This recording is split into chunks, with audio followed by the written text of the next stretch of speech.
Good morning everyone.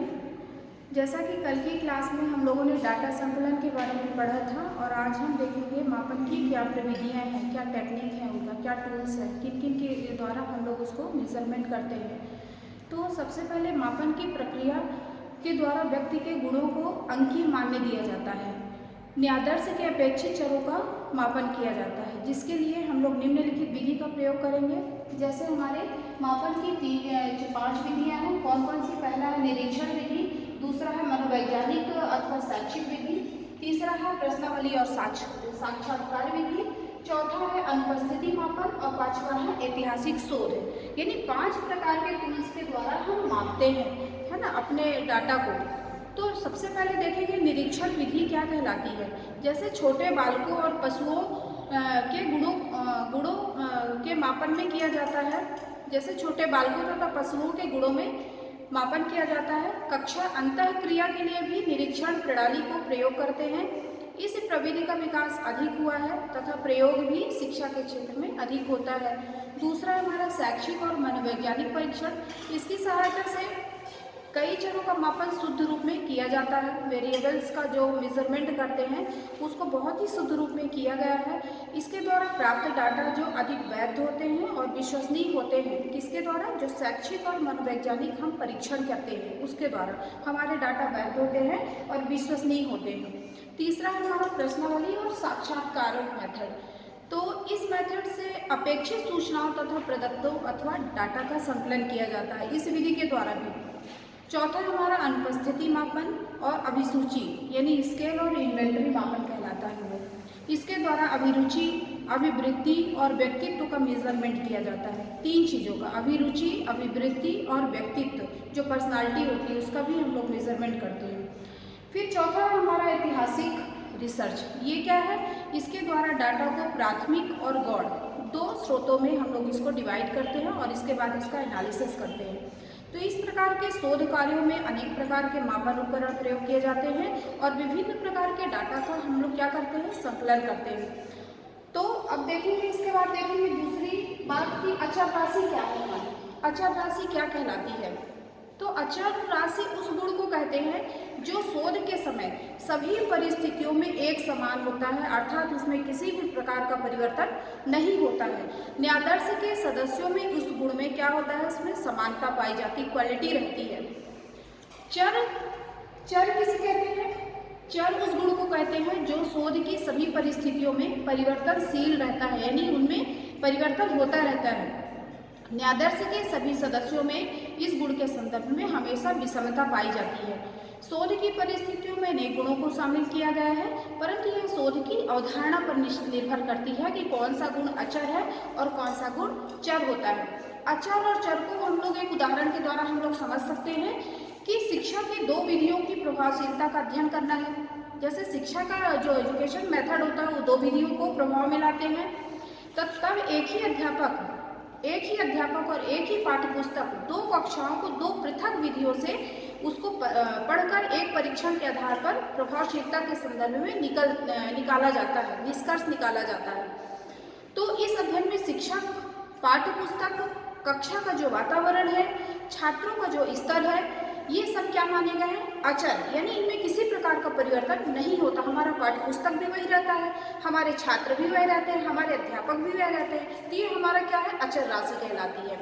शिक्षण तथा विधियों और छात्रों के निष्पत्ति यानी आउटपुट जो होता है छात्रों का, ये चर माना गया, क्योंकि इनमें परिवर्तन होते रहते हैं। कभी कभी आउटपुट हमें कम मिलता है, कभी हमें आउटपुट ज़्यादा मिलता है।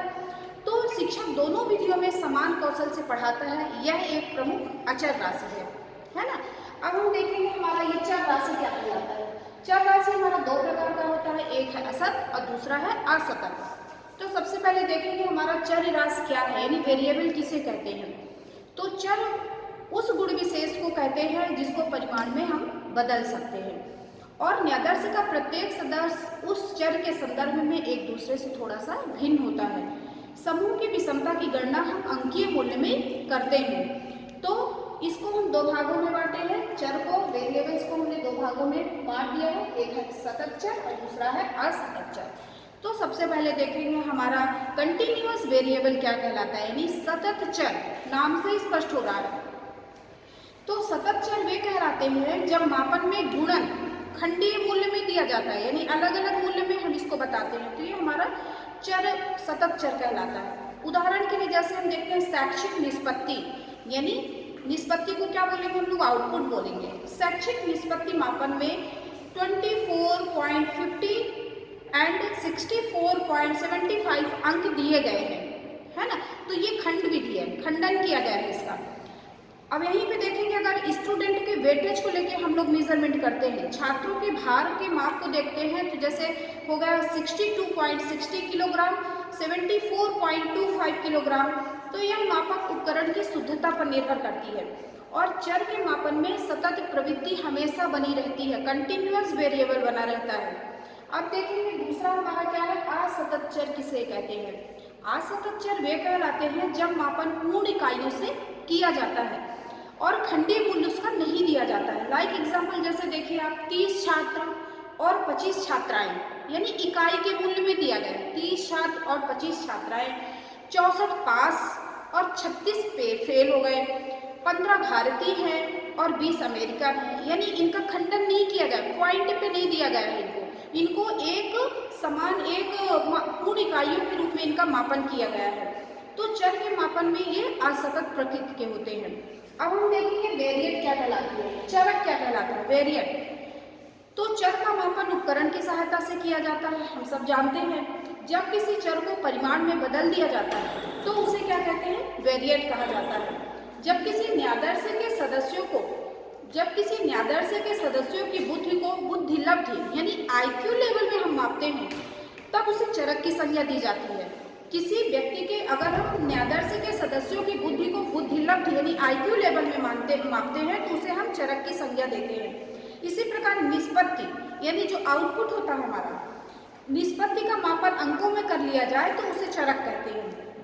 और यहाँ पे सांख्यिकीय विश्लेषण में एक चरक विश्लेषण, द्विचरक विश्लेषण तथा बहुचरक विश्लेषण प्रविधियों का प्रयोग किया गया है। तो इससे यह स्पष्ट होता है कि डाटा का संकलन की प्रक्रिया में चरों को हम चरकों में बदल देते हैं, यानी वेरिएबल को वेरिएट में बदल देते हैं।